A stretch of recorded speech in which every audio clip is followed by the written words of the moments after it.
Hello friends, আজ একটু ready হয়ে চলে গেছিলাম পাণ্ডবেশ্বর। আজকে মাতৃদিবস, তাই মায়ের জন্য কেক আনতে।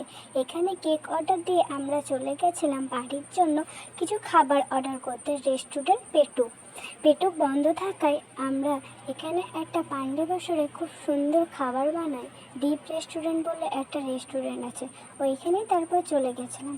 তারপর ওখানে কি খাবো, কি নেব, বাড়ির জন্য কি অর্ডার করব, সেইগুলোই দেখিয়ে দিয়ে আমরা একটু ঘুরতে চলে গেছিলাম পাণ্ডবেশ্বর হাই ব্রিজ।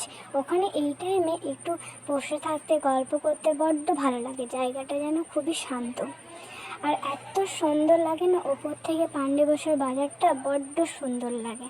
তারপর আমি এখানে একটা ছোট্ট ভিডিও করে দিয়েছি রোজিদি। তারপর জায়গাটা সুন্দর, এত সুন্দর যে রোজিদিরও একটা সুন্দর ভিডিও আমি বানিয়ে দিয়েছিলাম।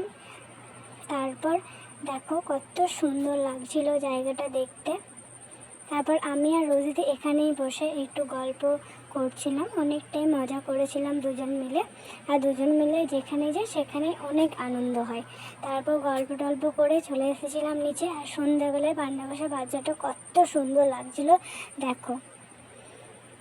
তারপর আমরা আস্তে আস্তে চলে গেছিলাম রেস্টুরেন্ট, কারণ ওখানে খাবারগুলো অর্ডার দেওয়ার ছিল আর আসেনি বলে আমরা এখানে একটা ছোট্ট ভিডিও করেছিলাম। তারপর অর্ডার দেওয়া খাবারগুলো নিয়ে আমরা চলে গেছিলাম কেকের দোকান। কেকটা নিয়ে চলে গেছিলাম মোমো কাকুর কাছে মোমো খেতে।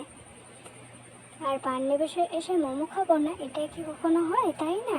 তাই রোজিদিকে কাকু দিয়ে দিয়েছিল চিকেন মোমো আর আমাকে দিয়েছিল ভেজ মোমো, কারণ আমি চিকেন খাই না বলে। তারপর আমরা বাড়ি চলে গেছিলাম। টাটা।